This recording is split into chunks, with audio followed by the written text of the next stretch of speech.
प्रेम कहानी जो दिल खुश कर देगी। प्रेम आकर्षण है, प्रेम समर्पण है, प्रेम का वास हृदय में होता है। हृदय आत्मा से जुड़कर परमात्मा में लीन हो जाती है। यह प्रेम जब मानवीय होता है तब इसकी सुंदरता और निखरती है। प्रेम की कोई एक रूपरेखा नहीं है, किंतु सच्चा प्रेम पारलौकिक होता है। मनुष्य सौंदर्य प्रेमी है। जहाँ भी उसे सौंदर्य का साक्षात्कार होता है वह उसकी ओर आकर्षित हो जाता है। यह प्रकृति प्रदत्त है।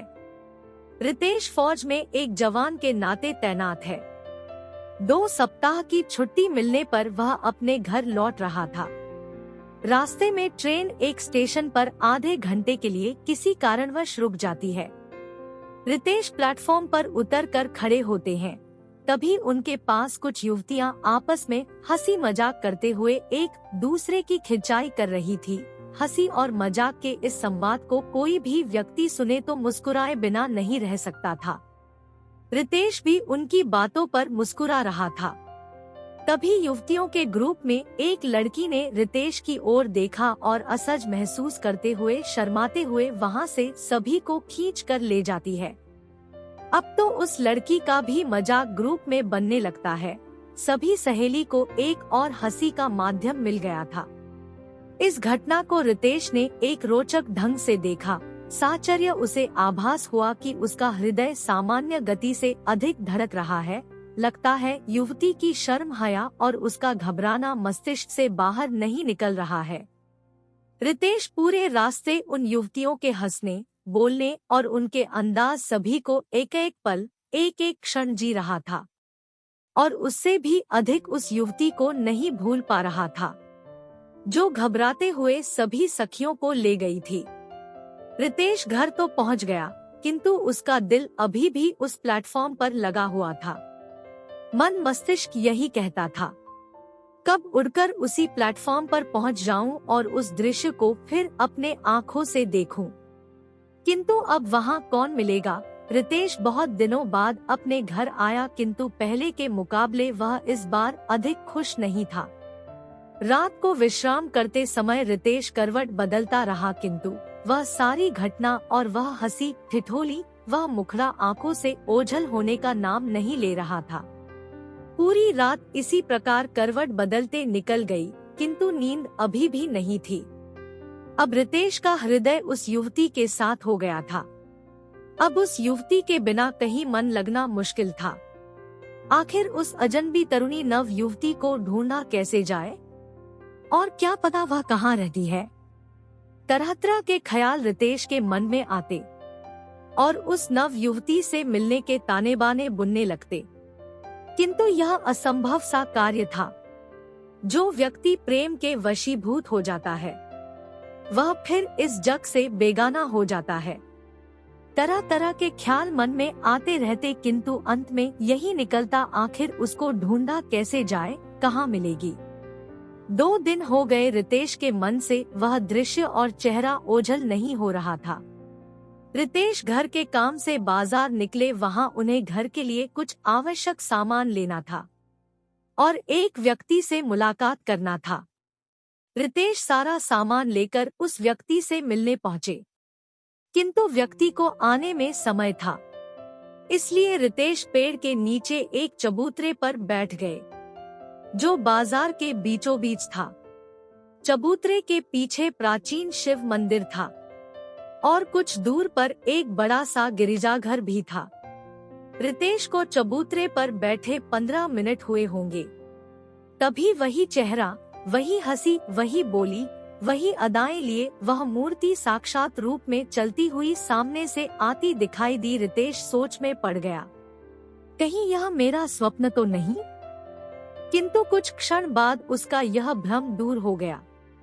यह कोई स्वप्न नहीं बल्कि साक्षात वही नवयुवती चली आ रही है जो स्टेशन पर मिली थी।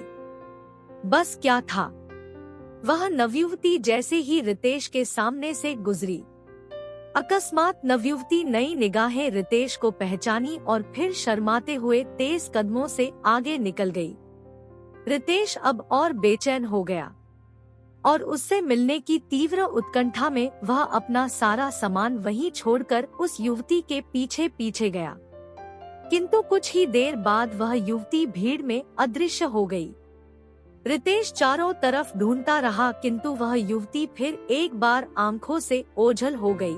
काफी देर ढूंढने के बाद भी जब कोई सफलता हाथ नहीं लगी, वापस लौटकर अपना सारा सामान लेकर उस व्यक्ति से बिना मिले वापस घर आ गया।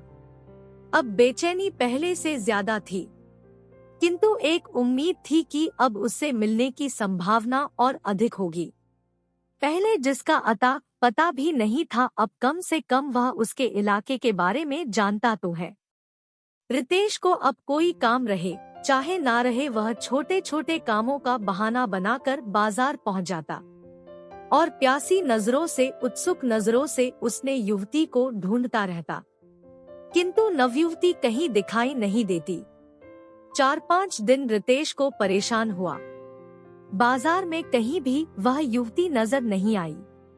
रितेश को चिंता सताने लगी कि अब छुट्टी की मियाद भी पूरी हो जाएगी और उस नव युवती से अगर नहीं मिला तो मन कैसे लगेगा और कैसे मैं अपने काम पर पूरे मन से जा सकूंगा। आज रितेश की मां को एक गांव शादी में जाना था। आने में रात हो जाएगी। गांव का विवाह रस्मों रिवाजों और पूरी हिंदू पद्धति से होती है, इसलिए रात्रि भोज में समय लगने के कारण रात होने की संभावना अधिक बढ़ जाती है। मां ने रितेश को अपने साथ शादी में चलने के लिए राजी किया। रितेश अनमने ढंग से शादी में जाने को राजी हुआ। शादी में पहुंचकर मां अपने सखी सहेलियों में मिल गई। रितेश का कोई हम उम्र नहीं था, इसलिए वह मेहमान के साथ खाने में बैठ गया और अपना समय काटने लगा। एक रस्म की अदायगी के लिए जब सभी लोग आंगन में इकट्ठे हुए तो रितेश को भी वहां जाना पड़ा। सामने कई सारी सखियों के साथ हंसी ठिठोली करते फिर वही चेहरा ठीक सामने नजर आया। अब रितेश से रहा नहीं जा रहा था। वह चाह रहा था कब उस नवयुवती के हाथ पकड़े और उससे शादी करने का प्रस्ताव रखें। बस यह भीड़ नहीं होती तो यह कार्य करने में देरी नहीं होती, किंतु इतने सारे रिश्तेदारी के लोग क्या कहेंगे। सब जगह तरह तरह की बातें बनेगी। यह सोचकर कदम एक जगह जम गए। रात को जब वापस घर लौटने की तैयारी हुई तब मां को छोड़ने उनकी सखी आई और उन सखी के साथ वह नवयुवती भी थी जो मां को विदा करने आई थी। मां ने अपने सखी से परिचय कराया, यह मेरा बेटा है, फौज में है, 2 सप्ताह की छुट्टी पर आया है। एक सुंदर और घर को संभालने वाली लड़की की तलाश करके इसका भी घर बसा देती हूँ ताकि जल्दी से पोते पोती घर में दौड़े। माँ ने अपनी सखी और उसकी बेटी से परिचय कराया। बेटी का नाम मृणाली है, यह आज रितेश को पता चला। मृणाली कितना ही प्यारा और सुंदर नाम है। रितेश अब ऐसे खिल गया जैसे बसंत आने पर प्रकृति खिल जाती है।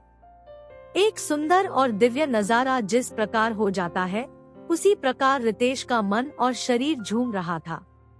उसके रोम रोम खिल रहे थे। रितेश ने रास्ते में मां को मृणाली के विषय में बताया और उससे शादी करने की बात भी कही। मां गाल पर चपत लगाते हुए कहती है, पगले पहले बताता तो मैं बात करते हुए आती। कोई बात नहीं, मैं समय देखकर बात कर लूंगी। बस अब क्या था माँ के बात करने का इंतजार।